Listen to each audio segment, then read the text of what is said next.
आपणा सर्वांना नमस्कार. आज आपण ज्ञानेश्वरीच्या 175व्या भागामध्ये आलो आहोत आणि आपण 15वा अध्याय जो आहे पुरुषोत्तम योग हा आपण सध्या बघतो आहोत. आणि पुरुषोत्तम योग हा जो अध्याय आहे त्याचा पहिला श्लोक घेण्यापूर्वी माऊलींनी काही विवेचन केलं होतं आणि ते आपण मागच्या वेळेस बघत होतो. बऱ्यापैकी ओव्या त्यांनी या विवेचनाकरता रचल्या होत्या आणि त्यातल्या आपण सुरुवातीच्या काही ओव्या पाहिल्या होत्या. आपण साधारणपणे 13 ओव्या त्याच्यामधल्या पाहिल्या होत्या आपण. त्या 13 ओव्यांचा सारांश काय होता की माऊली आपल्या गुरूंचं, आपल्या सद्गुरूंचं म्हणजे निवृत्तीनाथांचं वर्णन करतात आणि त्यांची कृपा असेल तर आपल्याला काही पण करता येतं असं ते आपल्याला त्याच्यामध्ये सांगता येतं. एकदा का गुरूंची कृपा झाली की अशक्य प्राय जी कामं असतात या जगामध्ये ती पण मनुष्य म्हणजे शिष्य करू शकतो असं ते आपल्याला सांगत होते. त्याचाच पुढचा भाग म्हणजे आपण आता पुढे जाऊया. तर 14व्या ओळीमध्ये ते काय म्हणतात, श्रवण सुखाच्या मांडवाखाली सारे विश्व वसंत ऋतूचा आनंद भोगे अशी वाणीरूपी वेल चांगली विकसित होते. म्हणजे काय सांगतात की आपण जे ऐकण्याचा आनंद घेतोय सारेजण, तर ऐकण्याच्या आनंदाची जर एक वेल असते, हा अशी कल्पना करा, ऐकण्याचा आनंद याची जर एक वेल असती तर श्रवण सुख, श्रवण म्हणजे ऐकणे आणि त्याचं जे सुख आहे अतिशय उत्कृष्ट काहीतरी ऐकायला मिळणं आपल्याला, अशी जर काही त्याची वेल असती तर ती माझ्या मुखातून कशी बोलली जाऊ शकेल अशा प्रकारचं भाषण किंवा अशा प्रकारचं व्याख्यान असं माऊली म्हणतात. ते शक्य कधी आहे तर वसंत ऋतू जसा बहरतो त्याच्यामध्ये सगळ्या झाडा फुलांना सगळी बहरतात, तसं ही जी श्रवण सुखाची वेळ आहे ती अशी बहरू शकेल कधी, गुरूंची कृपा असल्याशिवाय. ती अन्यथा बहर साधं सरळ नाही म्हणत. एका वेलीचं त्याला उपमा देतात आणि एखादी सुंदर वेल असेल आपल्याला बघून कसा आनंद मिळतो, ते श्रवण सुखाची वेल कधी भरेल तर माझ्या बाबतीमध्ये ते होऊ शकतं. ते म्हणतात का तर माझ्या गुरूंची माझ्यावर कृपा, त्यामुळे मला चिंता नाहीये.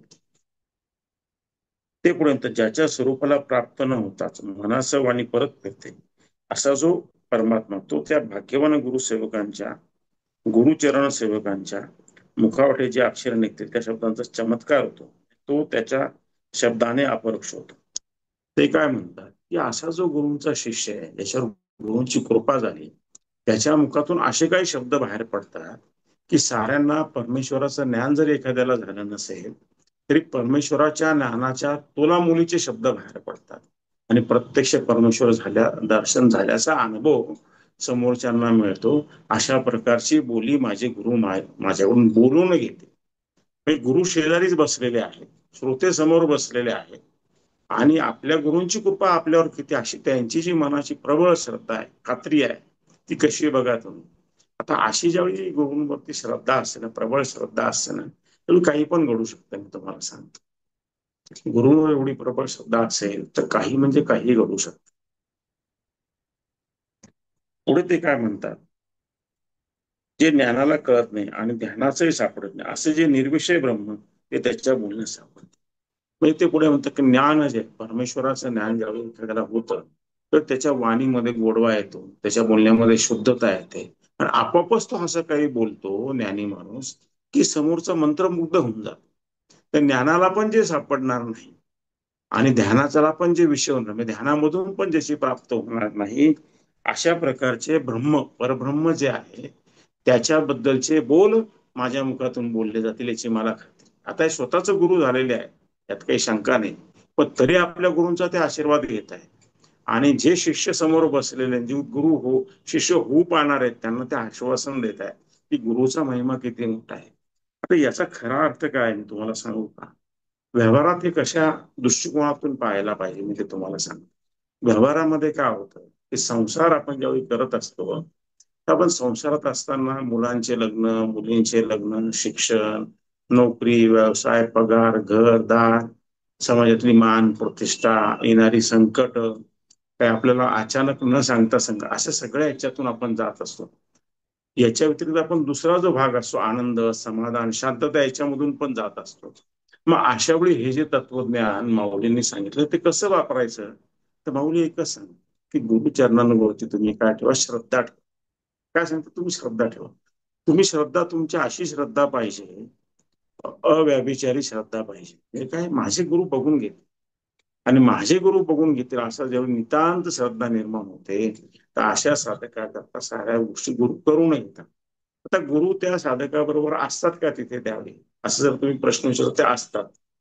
गुरु म्हणजेच काय, आत्मा. आत्मा तर साधकामध्ये पण गुरूंमध्ये पण आहे.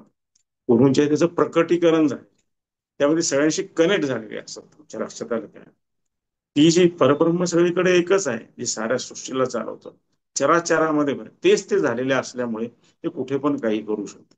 पण ते करतात कधी, हे होतं कधी, तर ज्यावेळी तुमची नितांत श्रद्धा असते त्यावेळी.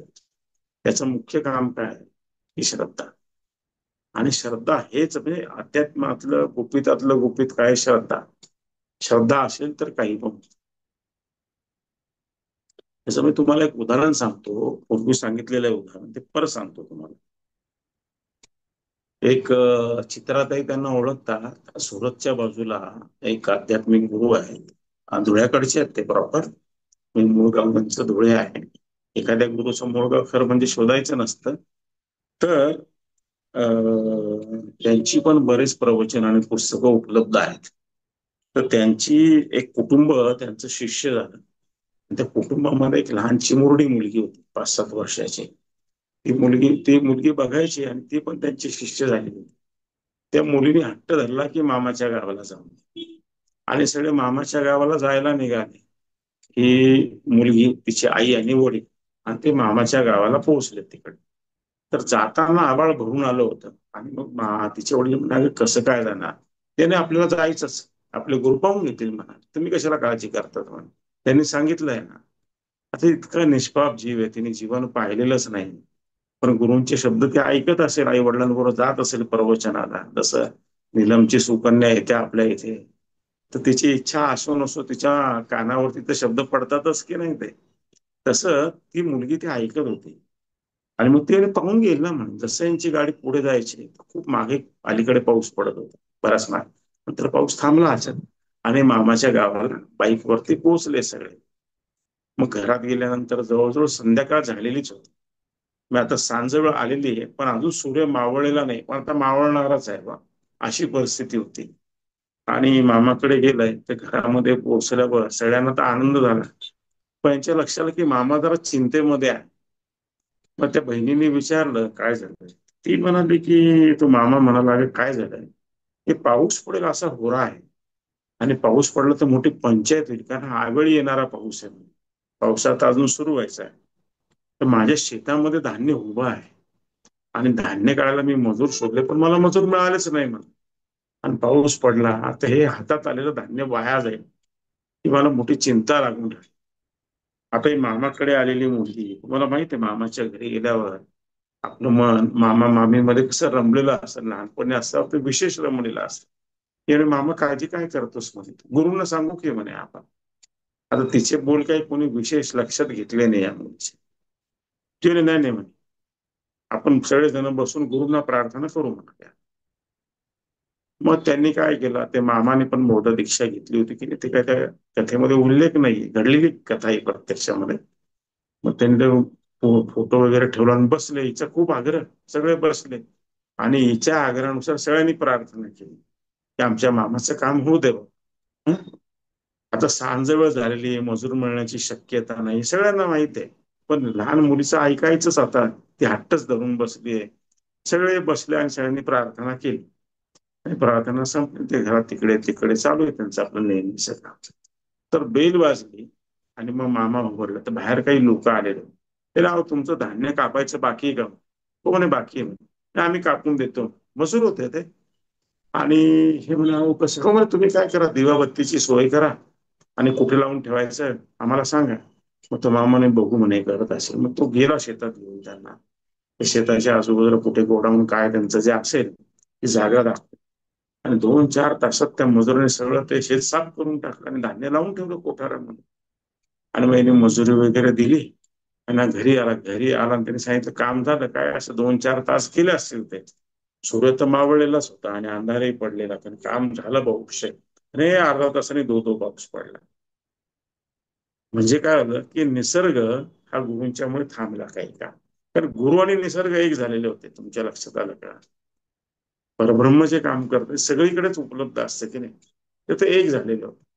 त्यामध्ये काम होऊन गेलं आणि मग त्यांच्या लक्षात आलं, अरे गुरु आपल्याला शिकवतात, आपण ऐकतो, पण आपण ऐकतो कसं, सोयीचं ऐकतो आपण.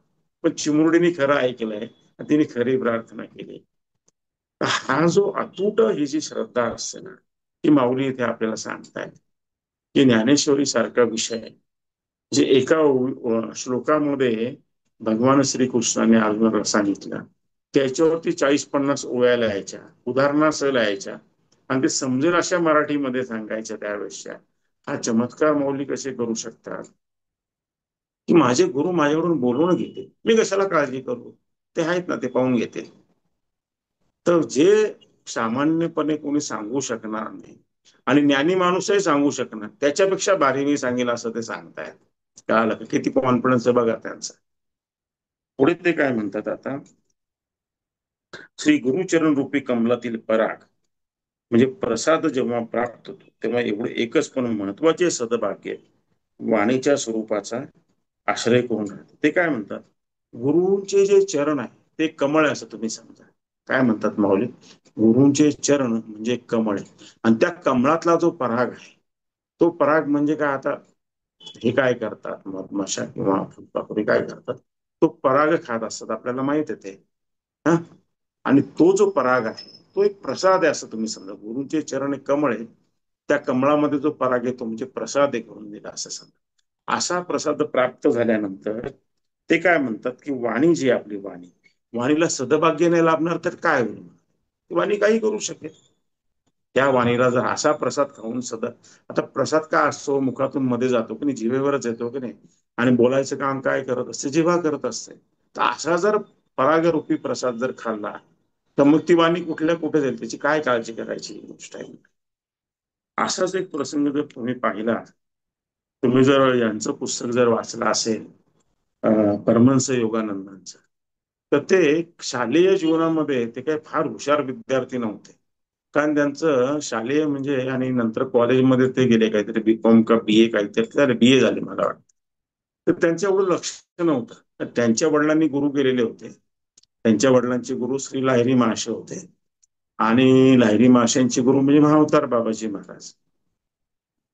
तर यांना गुरूंचा शोध होता आणि यांना गुरु सापडत नव्हते, सगळी तळमळ गुरुच्या शोधाकडे चाललेली होती यांची. आणि कॉलेजमध्ये अजिबात लक्ष नव्हतं. पण इतकी श्रद्धा गुरूंवरती की काहीतरी करून पास करूनच घेते. आणि त्यांचे मित्र त्यांना वेडा स्वामी म्हणायचे, अरे काय कुठे लागलाय मागे. तर आणि मग हे पास वगैरे झाले, इंग्रजी पण पास झाले ते. पण नंतर त्यांना परमेश्वराची प्राप्ती झाली आणि त्यांच्या गुरूंना असा आदेश आला, म्हणजे परमहंस योगानंदांचे जे गुरु होते त्यांना असा आदेश आला की तुझ्याकडे मी एक शिष्य पाठवेन. हं? म्हणजे यांना दीक्षा देणे, तर तुझ्याकडे एक मी शिष्य पाठवेन, त्याला अमेरिकेत प्रचार प्रसार करायला पाठवायचा, वेदांचा हे जे ब्रह्मज्ञान आहे याचा प्रचार प्रसार करायला पाठवायचा आहे. आणि अमेरिका जे सायन्स मध्ये पुढे गेले ते सायन्स आपल्याला इकडे आणायचं आहे. हे काम करायचं, तर असा शिष्य मी पाठवेल, त्याला दीक्षा देऊन त्याच्याकडून करू नये. यांना गुरु भेटले, गुरु भेटल्यावर गुरुंनी यांना दीक्षा देऊन यांची साधना वगैरे करून घेतली आणि हे देखील गुरु झाले. मी यांचे गुरु यांना म्हणाले, तुला अमेरिकेत जायचंय, माझ्या नजरेला असं दिसतंय की अमेरिकेत तो अमुक ठिकाणी बसलेला आहे. म्हणाले की तू अमेरिकेत ज्यांच्याकडे गेलाय ते माझ्या नजरेला दिसतंय, तू अमुक गोष्टी तिकडे करतोय. तर मी तुम्हाला, हो म्हणे, मला दिसतंय म्हणे, तो आता अमेरिकेला जायचं तयारी कर. हे म्हणे मला इंग्लिश बोलताच येत नाही म्हणे, ते सगळी व्यवस्था करण्यात येईल म्हणे तुझी. तर इंग्लिश चांगलं बोलायचं हे सराव पाहिजे आणि तेवढी व्होकॅब्युलरी पाहिजे माणसाची, ग्रामरचा अभ्यास पण पाहिजे. त्यामुळे तू ती काळजी करू नको म्हणे, परमात्मा सगळी तुझी व्यवस्था करून घेईल म्हणे. म्हणजे वडिलांकडून पैसे घे, असं सगळं केली, तयारी केली. आणि मग त्यावेळी विमानाची व्यवस्था नव्हती, ते बोटीने गेले. कशाने गेले? बोटीने गेले अमेरिकेला. बोटीमध्ये त्यांनी हे भगवे कपडे घालायचे, कारण संन्यास धर्माची पण दीक्षा झालेली होती. आणि त्यांना योगानंद ही मुद्रा पण मिळाली होती गुरूंकडून, म्हणजे स्वामी योगानंद त्यांचं नाव होतं. पुढे ते परमहंस योगानंद झाले. तर ते बोटीमध्ये बसले आणि आता बोटीचा प्रवास बऱ्याच दिवसांचा होता. तर आता बोटीमध्ये काही काम नसतं ना एवढ्या लांबच्या प्रवासाला, प्रत्येक जणाची ओळख पाळख होते, सगळे एकमेकाला भेटतात. तर सगळे लोक म्हणाले, अहो स्वामीजी तुम्ही भाषण करा काहीतरी, आम्हाला ऐकायला मिळेल. ते म्हणे माझी झाली मोठी पंचायत. मला ब्रह्मज्ञान तर कळलं होतं, पण इंग्लिशमध्ये बोलणार कसं म्हणाले. हा, आता तुम्ही मलाही जर संस्कृत बोलायला लावलं तर माझे संस्कृत उच्चार ऐकून तुम्ही पळून जाल कदाचित. कारण मी शाळेमध्ये काही संस्कृत घेतलंच नव्हतं. तर संस्कृत जर बोलताच आलं नाही तर उच्चार कसे चांगले पाहिजे, मला शिकायला पाहिजे की नाही ते बेसिकली. तर हे म्हणाले की कसं काय, त्यांना आतून आम्हाला उभा राहा आम्ही बघून घेऊ. उत्तम भाषण केलं त्यांनी इंग्रजीमध्ये. आणि पुढच्या अमेरिकेतच त्यांनी प्रवचन दिले, इंग्लिशमध्ये पुस्तक लिहिलं, जे जगमान्य पुस्तक झालं. तर ते परमात्मा जो गुरूंच्या रूपाने प्रकट झाला आहे, तो काही करू शकतो. श्रद्धा पाहिजे, तुम्हाला खेचता यायला पाहिजे गुरुकृपा. गुरुकृपा खेचायचं मुख्य काय माहितीये का, कृपा होण्याकरता श्रद्धा, बस, बाकी काही नाही. जेवढी श्रद्धा जास्त तेवढी प्राप्ती जास्त, हा त्याच्यामधला मुख्य निर्णय. ठीक आहे.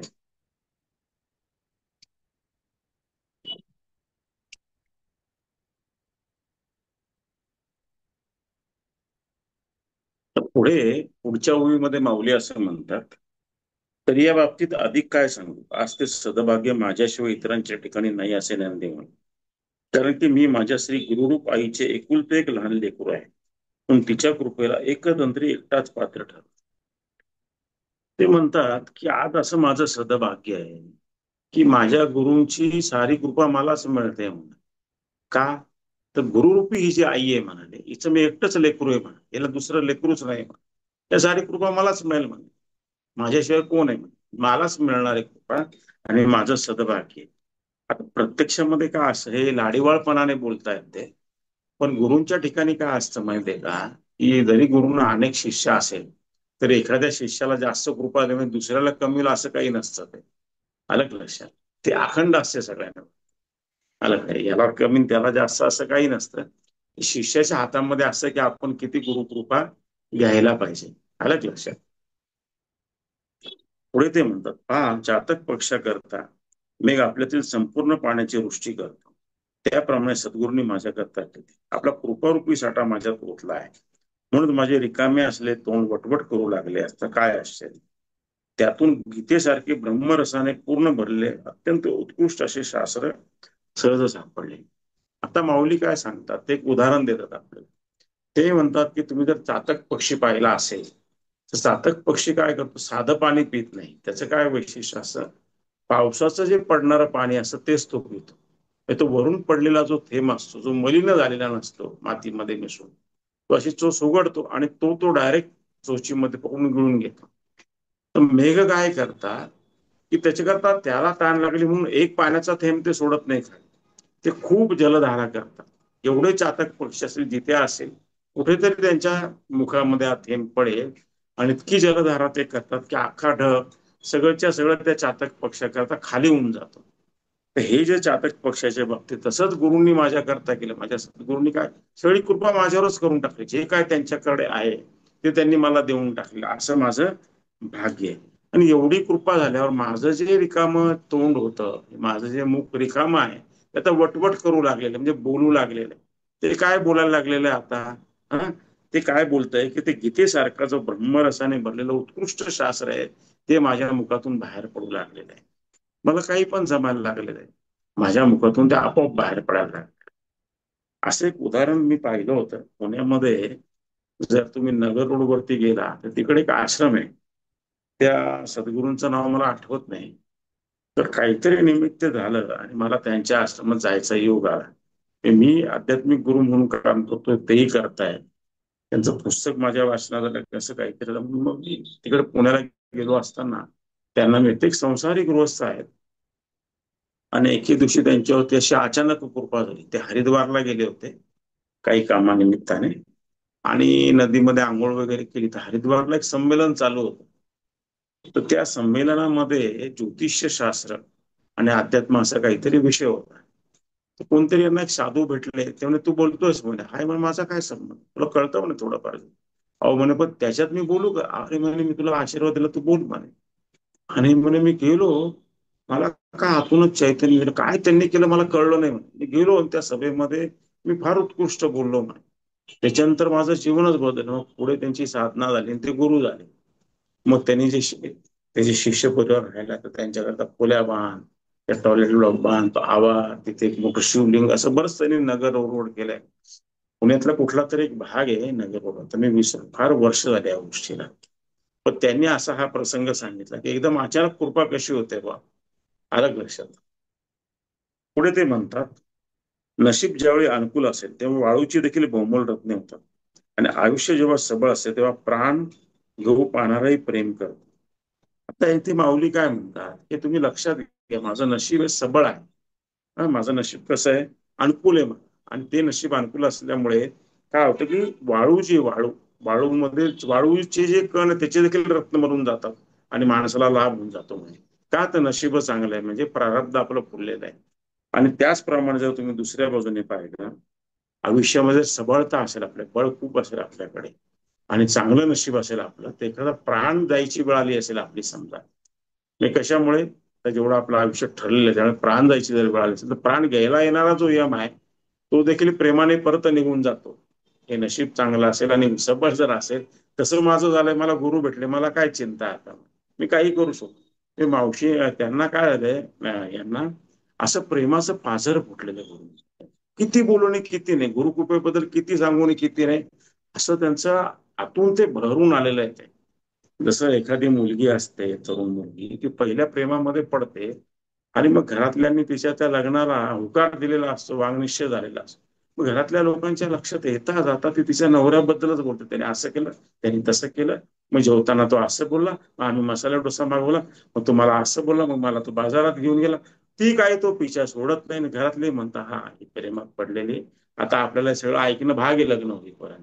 त्या मुलाच्या घरी पण तशीच परिस्थिती असते की तोही तसं हे शिष्याचं गुरूंबद्दलचं जे प्रेम आहे तसं ओतू चाललेलं आहे. भांड जसं दूध तापवायला ठेवलं, आपण म्हणतो थोडं काम करून येऊया, बघतो तो दूध तिकडे ओतू जात आहे गॅसवरून, तसं ते माऊलींचं झालेलं आहे. माझे एक मित्र आहेत, आम्ही कॉलेजला बरोबरतो पुण्याला सीओपीला, तर त्यांनी सुरुवातीच्या दिवसातच गुरु केले, फार वर्षांनी आम्ही भेटलो एकामेकाला. मग तो त्याच्या गुरूंबद्दल मला सांगत होता, ते असं ते तसं. मग तो हळूच मला, अरे मी जरा जास्तच बोललो नाही, कारण गुरुप्रेम असं तुलाही माहिती आहे म्हणे, तू आता गुरु केले. म्हटलं हो खरं आहे, पण मी ऐकतोय ना, म्हटलं काही प्रॉब्लेम नाही, सारे गुरु एकच असतात म्हटलं. तर ते आपोआप होतं, तुमच्या लक्षात आलं का, त्यात सहजता असते. पुढे माऊली काय म्हणतात, भगवंताने एखाद्याची भुकेची वेळ संभाळली तर आंधणात खडे टाकले असता त्याचा अमृतुल्य स्वादिष्ट आणि अत्यंत चवदार मधुर असा भात होईल. त्याप्रमाणे गुरु महाराज जेव्हा एखाद्यावर कृपा करतात, अजीव ब्रह्माऐक्याचा उपदेश करतात, तेव्हा त्याला अपरोक्ष ज्ञान, संपूर्ण जन्म मरणादी बंधरूप संसारच मोक्षरूप म्हणजे ब्रह्मरूप होत. तर इथे अजून एक ते सिद्धांत सांगतात. ते काय सांगतात की एखाद्याला खूप भूक लागलेली आहे आणि तो माणूस भुकेने कासावी झाला, पण भगवंताची त्याच्यावर कृपा आहे. तर काय भगवंताने ते जे अंधण ठेवलंय, त्या अंधनाने भातच नाही, नुसतं पाणी पडलेलं आहे. हा, आणि तांदूळ नाही, भगवंताने खडे जरी टाकले तरी त्याचा छान भात होऊन जातो म्हणाले, त्यात ते भगवंताने टाकलेले आहे आणि त्याचं जेवण पोट भरून जातं म्हणाले. तसं तसं ही जी गुरुकृपा जी आहे, आणि तो भात असा साधा सुद्धा होत नाही, चवदार आणि अमृत तुल्य होतो, अमृताच्या इतका चांगला असा तो होतो. आता माऊलींच्या मनाची अवस्था तुम्ही समजून घ्या. तो त्यावेळेसचा प्रसंग 700-800 वर्षापूर्वीचा प्रसंग नजरेसमोर आणा. ते नेवास्याला बसलेले आहेत, त्या खांबाला टेकून बसलेले, आजही तो खांब तिथे आहे बरं का. आणि तिथे ते बसून ते प्रवचन देत आहेत, बाजूला त्यांचे गुरु महाराज बसलेले, इकडे बहीण बसलेली, इकडे त्यांचा लहान भाऊ सोपानदेव बसलेला आहे, आणि समोर संतजन आणि शिष्य जे कोणी गावातले लोक वारकरी जमलेले, आणि यांना प्रेमाचं भरतं आलेलं आहे गुरुबद्दल. प्रत्येक काहीतरी शोधतायत त्याने गुरुबद्दल बोलतायत. तुमच्या लक्षात आलं का. पुढे ते काय म्हणतात की असं ज्यावेळी असतं आणि गुरुंनी एखाद्यावर कृपा करायची ठरवली ना म्हणाले, तर त्याला जे परब्रह्माचं ज्ञान आहे, जीव आणि शिव यांचं मिलन होणं म्हणजे परब्रह्माचं जे ज्ञान आहे ते त्याला असं सहजपणे मिळून जातं गुरुंची कृपा. आणि मी अनुभवलेलं आहे. मला खूप जण म्हणायचे, अहो काय ते तुम्ही 3.5 महिन्यामध्ये परमेश्वराची प्राप्ती, म्हणजे नेमकं काय आलं तुम्हाला, त्यांनी दिलं का तुम्ही खेचून घेतलं. लोक मला नाना प्रश्न विचार, मी म्हणतो त्याचं उत्तर काय आहे, माझ्यावर कृपा झाली एवढं मला माहिती आहे. तर त्या काळामध्ये नेमकं काय झालं तुम्हाला सांगू का, मला गुरुशिवाय काही दिसतच नसे, मी पूर्णतः गुरुमय झालेलो होतो, मला काही दिसतच नसे. माझ्या ऑफिसमध्ये जायचो, माझ्या 250-300 माणसं माझ्या हाताखाली कामाला होती, मी बसायचो, काम करायचो, ते काम होऊन जायचं माझ्या. जे काही दैनंदिन ऑफिस मधलं काम असतं की नाही, प्रत्येक डिपार्टमेंटचे रिपोर्ट घेणं, मार्केटिंग आहे, प्रोडक्शन आहे, मेंटेनन्स आहे, निर्णय घेणे, चेक तयार करणे, बाहेर गावी जाणे, पण सगळं लक्ष कुठे असायचं? गुरुमौलींकडे. गुरु जेवलेत का, त्यांचं काय चाललंय, त्यांची ती कामवाली बाई आली का, त्यांना विचारायचं का, तुम्ही एकटे राहतात काही जेवायला आणू का. माझा नित्य नियमाने त्यांना फोन असायचा, काही पाहिजे का समजी तुम्हाला, काही बघू कमी घेऊन येऊ का, की वस्तू आणू. आणि असं पण झालं कधी कधी की मार्केटिंगचा स्टाफ दर महिन्याच्या 1 तारखेला ते रिपोर्टिंगला यायचे सगळे लोक, ते पहाटे किंवा सकाळी सकाळी पोहोचायचे. आले की दिवसभरात त्यांचे रिपोर्ट घेऊन त्यांना रात्रीच्या गाडीने सोडायचं असायचं. असे 2-4 वेळा प्रसंग आले की मग गुरुदेवांचा काही फोन आला आणि त्यांना काही पाहिजे असं. मी म्हटलं चला आता तुम्ही मिटिंग आवरून घ्या, मी सुपरवायझरला आमच्या झोनल मॅनेजर, तू जरा करून घे बरं पुढची. म्हणतो ना सर, तुम्ही रिपोर्ट घेणार आहात, तुम्ही बसलात मिटिंगला, मी तर तुम्हाला महिनाभर रिपोर्ट देतोच आहे, पण आता तुमचं सुपरविजन बघून गेले बाबा, तुला काय करायचंय, चाललो आपला गुरुदेवांच्या सेवेत. असं ते गुरुमय सगळं जीवन झालेलं. काही त्यावेळेस सुचायचंच नाही, तुमच्या लक्षात आलं का. असं झाल्यामुळे ते, आणि ज्या दिवशी घटना घडली ते म्हणजे अरे काय बटनच दाबायची फक्त वेळ होती, मागून तू घेऊनच आलेला होता म्हणे, नुसतं मम म्हणायची गरज. ते त्यांची कृपा आहे आणि देवाने दिलेली सदबुद्धी आहे. तुमच्या लक्षात आलं का, की त्यांची सेवा करण्याची सदबुद्धी मिळणं हे पण परम भाग्य आहे. की याला सेवा म्हणतात हे कळणं. तर ते त्यांच्याकडे येणारी जी मोटकरी नव्हती, ती काय करायची, सगळे कामं करायची आणि तिची जायची वेळ झालेली असायची. आणि गुरुदेवांना सकाळी 10:30-11ची वेळ सोयीची असायची. मी गेलो आणि चाय पिऊ क्या, हो म्हणायचं, मग त्यांना नाही म्हणायचं. मग काय की त्यांनी 2 कप चहा आणून ठेवला, ती उठले रे उठले की माझं लक्षच असायचं, आता एक गेली ही, दुसरं काय केलं, मी उचलायचो कप बशामध्ये नेऊन धुवून धुवून साफ करून चकाचक करून लावूनच ठेवून द्यायचो. म्हटलं जाते, अरे आप क्या कर रहे हो, वो करने वाली काम, अभी जा रही मान लो तो शाम को कर देगी, आप क्यों इतनी चिंता कर, अभी तो सेट है घर में पड़े. म्हणजे सेवा करणे दो. आणि माझ्याबरोबर अजून एक सेंट्रल गव्हर्नमेंटमध्ये मोठ्या पोस्टवर असलेले कमिशनर लेवलचे साहेब होते. ते माझ्या शेजारी ध्यानाला बसायचे, एवढे एकत्रित आमचं सामुदायिक ध्यान असायचं. तर ते गुरुदेवांना एकदम मारले, मुझे कुछ अनुभव नहीं आता है, मैं बहुत कोशिश करता हूँ, मुझे कुछ दिखाई नहीं देता है. तर गुरुदेव ने, हाँ वो हो जाएगा, सब हो जाएगा, चिंता क्यों कर, आप लगे रहिए. ते काय त्यांना, आप लगे रहिए, ध्यान में लगे रहिए. मग पुढे काय झालं, एकदा ते कधीतरी दुपारी वगैरे अशा आले असेल गुरुदेवांना भेटायला, आणि महाराजांचं जेवण वगैरे झालं होतं, मुखपर्यंत निघून गेलेले होते. त्यांनी त्या आतमध्ये ताटं बिटं नेले. आता इतक्या ज्यांच्याकडे 3 जिल्ह्यांचं चार्ज आहे, करोडोचं कलेक्शन त्यावेळी, करोडोंचं कलेक्शन ज्या माणसाकडे येतं, ज्याच्या हाताखाली एंटायर डिपार्टमेंट आहे 4 जिल्ह्याचं, सगळे कारखाने ज्यांच्या अंडर येतात, अशी जी व्यक्ती आहे अधिकारी पदावरती, super super class one officer आहे, तर त्यांनी काय केलं, तर गुरुचे ताट वाटा एकदम चकाचक धुवूनच ठेवून दिले बरं का तिकडे. गुरुजींच्या लक्षाला आतून आवाज येतोय. पुढे काय 1-2 आठवडे गेले असतील, तर त्यांना ध्यानामध्ये असा अनुभव आला, एक दगड असा फुटलाय आणि त्याच्यातून फुलं बाहेर पडली. त्यांनी सांगितलं तो सगळ्यांचं. गुरुदेव बोलले, अभी सुरुवात हो गई. त्या सेवेचं कसं महत्व असतं बघा, अलग लक्षात तुमच्या. आता त्यांच्याकडे जी त्यांना गरजेची सेवा तीच माणूस करेल की नाही, हे तुम्ही लक्षात घ्या. आता त्यांच्याकडे नोकर चाकरांचा भरपूर राबता होता. गुरु महाराजांना मोठं पेन्शन होतं, कारण ते स्वतःच IAS अधिकारी होते. अलग लक्षात तुमच्या. तर गुरुसेवेमध्ये अशी काही ताकद असते, मी तुम्हाला सांगतो, की ती काय माणसाचं काय, इकडचं तिकडे एकदम या टोकून त्या टोकाला घेऊन जाईल. बहुतेक लोकांना ते कळत नाही. मी तुम्हाला सांगू का, लोक काय करतात माहितीये का, दुर्दैव असावं, ते काय करतात की त्यांच्यामध्ये दोष बघतात गुरुमध्ये, त्या दोषावर चर्चा करतात. खरं तसं करू नये, कारण गुरु काय प्रापंचिक रूपाने आलेले असतात ना ते. तर इथे पृथ्वीवर आला एखादा माणूस म्हणजे काय, त्याला काहीतरी संसार तर राहील की नाही. पोट आहे म्हणजे जेवण लागेल, जेवण लागलं म्हणजे पैसे अर्थे कमवणे आलं, काहीतरी तर लागेल की नाही. नाही तर संन्यास धर्माची दीक्षा घेऊन भिक्षा मागायला लागेल. दोनच रस्ते आहे की नाही त्याला पण, काहीतरी तर करायला लागेल की नाही. कारण तो ते झेलत का असतो की त्याला याचा प्रचार करायचा असतो.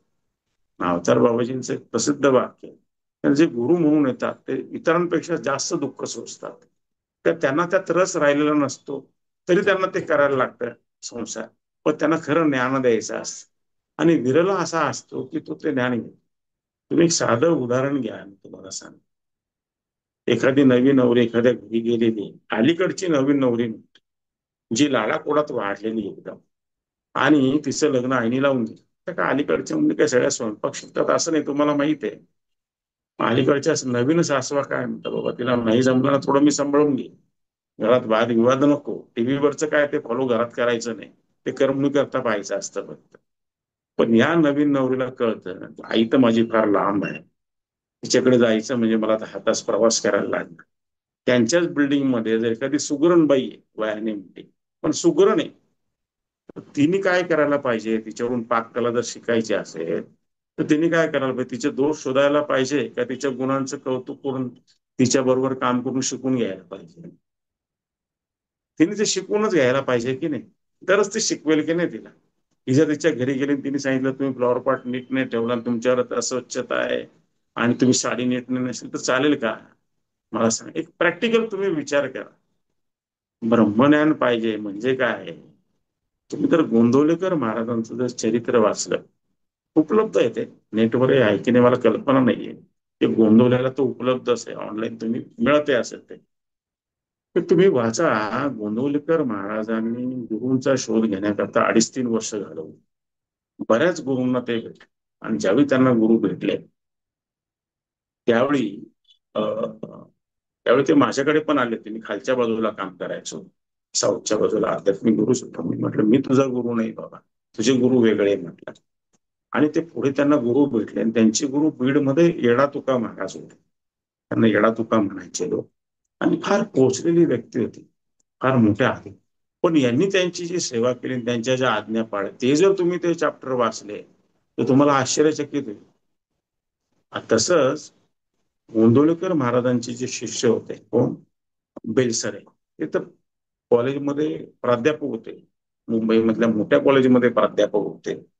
आणि ते महाराजांचे शिष्य, त्यांनी जी त्यांची सेवा केलेली आहे हे जर तुम्ही पाहिलं तर फार सुंदर आहे ते. किंवा नाशिकला जर तुम्ही आला तर नाशिकमध्ये गंगापूर रोडवरती सोमेश्वरच्या जवळ बालाजी मंदिर आहे. बालाजी मंदिराचा तो जो परिसर ज्यांनी त्याची स्थापना केली, डॉक्टर कुर्तकोटी, म्हणजे संस्कृत मध्ये गाढ अभ्यासक, मोठे विद्वान, असे जे ते प्रकाड पंडित होते, ते गोंदवलेकर महाराजांचे शिष्य होते. आणि त्यांनी जी महाराजांची जी सेवा केलेली शिष्य असताना, ती जर तुम्ही पाहिली तर तुमच्या लक्षात येईल की काय मोठं काम केलेलं आहे. आणि नंतर ते पुढे त्यांना परमेश्वराची प्राप्ती झाल्यानंतर त्यांच्याकडे जे 4 पद आहेत आपल्या भारतामध्ये, 4 जे मठ आहेत, तर शंकराचार्यांचा जो एक मठ आहे कोल्हापूरचा, शृंगेरी मठ काय म्हणतात, त्याचं त्यांच्याकडे हे आलं. आणि मग त्यांनी तिथे काम सुरू केलं. त्यावेळेसचे जे राजे होते त्यांचं जमलं, मी तडकाफडकी ते नाशिकला येऊन राहिले आणि इथे थांबून इथून त्यांनी अध्यात्माचा प्रचार प्रसार केला. फार मोठी व्यक्ती, पण शिकण्यासारख्या गोष्टी. गुरुंना सेवा नको असते, मी तुम्हाला सांगतो, हे तुम्ही लक्षात घ्या. गुरुंना काही नको असतं, त्यांचं जीवन परिपूर्ण असतं. शिष्याला हवं असतं म्हणून त्या घटना घडत असतात. तुमच्या लक्षात आलं का? हे तुम्ही लक्षात घ्या. हे जे माऊली इथे लिहित आहेत ना, त्या प्रत्येक शब्दामध्ये अर्थ भरलेला आहे. त्याच्यामध्ये बहुमोल असं ज्ञान, त्याच्यामध्ये काय बहुमोल असं ज्ञान आहे. पुढे जाऊया आपण आता. पुढे म्हणतात माऊली असं म्हणतात, अहो महाराज, असे ध्यानात घ्या की त्या पांडवांच्या चरित्रात कित्येक प्रकारची उणीव असून देखील भगवान श्रीकृष्णाने विश्वाला पूज्य अशी त्यांची पुराणे केली नाहीत काय? त्याप्रमाणे श्री गुरु निवृत्तीनाथ स्वामींनी माझे अज्ञानपण सहज ज्ञानाच्या योग्यते सांग. आता ते काय म्हणतात माऊली पुढे, की तुम्ही जर पांडवांचं चरित्र पाहिलं असेल तर पांडवांच्या चरित्रामध्ये तुम्हाला बरेच दोष दिसतील, त्यांनी चुकीचे निर्णय घेतलेले दिसतील, त्यांच्या जीवनातल्या समस्या दिसतील, ज्या काय त्यांचा प्रारब्ध हो. असं जरी असलं तरी पांडवांचं अख्खं चरित्र श्रीकृष्णासारखा त्यांना गुरु भेटल्यामुळे त्यांचं जे चरित्र आहे पांडवांचं, ज्याला आपण महाभारत म्हणतो, ते एक पुराण होऊन बसलंय. कोणाच्या कृपेमुळे झालेलं आहे? श्रीकृष्णाच्या कृपेमुळे झाले. आता महाभारत घडून 5-5.5 हजार वर्ष झाले, तरी महाभारत आपण वाचतो. आणि त्याच्यातून आपण अर्थ घेतो आणि शिकतो. हे पांडवांचं जे चरित्र आहे त्यात पांडवांमध्ये दोष असून सुद्धा ते पुराण झालंय. कोणाच्या कृपेमुळे झालं? श्रीकृष्णासारखा गुरु भेटल्यामुळे झालं, असं ते सांगतात. पुढे ते म्हणतात की श्री निवृत्तीनाथ हे जे माझे स्वामी आहेत, हे जे माझे गुरु आहेत, त्यांनी काय केलं, माझं जे अज्ञान होतं त्या अज्ञानाला त्यांनी ज्ञानामध्ये रूपांतरित करून टाकलं. मी जो अज्ञानी होतो त्याला त्यांनी मला ज्ञानी बनवून टाकले. असे माझे थोर गुरु म्हणतात आहेत. अजून मी तुम्हाला काय सांगू गुरुचा, असं ते म्हणताय.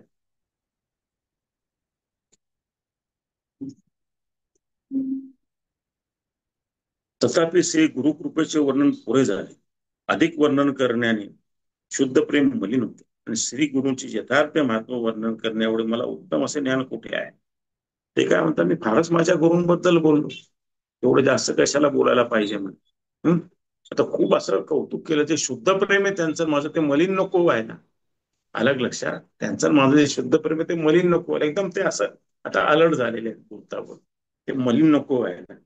आणि गुरु महाराजांचं कौतुक करावं, त्यांचा महिमा सांग, एवढं ज्ञान थोडी मला आहे, ते किती मोठे आहे.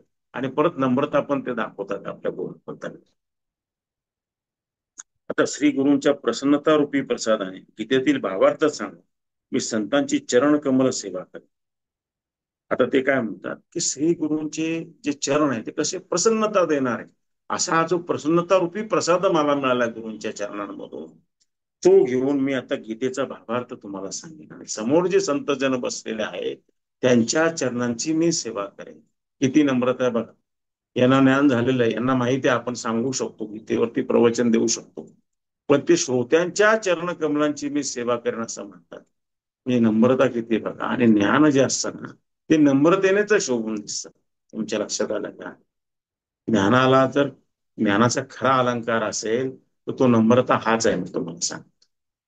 एखादा खूप हायपाय शिकलेला मुलगा आपल्या घरी आला सोन्याचा आणि त्याच्यामध्ये उद्यमपणा असेल आणि अहंकार असेल तर ते शोभा देत नाही. नम्रता असेल तर ती शोभा देते. झाडाला खूप फळं आले की झाड ताट होत नाही, ते झुकतं, तुम्ही जर पाहिलं असेल तर. आलं का लक्षात? हे शिकण्यासारखं आहे. तर आता आपण इथे थांबूया आणि याच्यामधला जो बोध आहे तो आपण आपल्या जीवनामध्ये आपण सगळेजण आणण्याचा प्रयत्न करूया. तर गीतेची शिकवण जीवनामध्ये आणावी आणि ती आपल्या दैनंदिन जीवनामध्ये आचरणात यावी, हा खरा गीतेवरच्या प्रवचनाचा मुख्य हेतू आहे. तो हेतू साध्य झाला आणि थोडीफार प्रमाणात पण का होईना तुम्ही त्या अंमलात आणलं तरी अनेक जन्माचं कल्याण होऊन जाईल, असं मी तुम्हाला सांगतो. तुमचंच नाही होणार, तुमच्या नात्यात आसपासची लोक मंडळी त्यांचं देखील कल्याण होते. इतकी त्या ग्रंथामध्ये आणि त्याच्यामध्ये असलेल्या उपदेशामध्ये ताकद आहे, असं मी तुम्हाला सांगतो. आणि तुम्ही आज आलात, हे दोन शब्द ऐकले आणि कृष्ण आणि माऊली, माऊली कृष्णाचं तर दुसरं रूप आहे आणि भगवान शंकरांचं दुसरं रूप श्री निवृत्तीनाथ आहे. यांच्याबद्दलचे शब्द माझ्या मुखातून बोलून घेतले, एक प्रकारे माझ्याकडून नामस्मरणच झालेलं आहे. असे तुम्ही जे श्रोते आहात, लाडके शिष्य आहात, तुम्हाला मी वंदन करतो आणि तुमच्या हृदयातल्या श्रीकृष्णाला वंदन करतो. जय श्रीराम, जय श्रीराम, जय श्रीराम.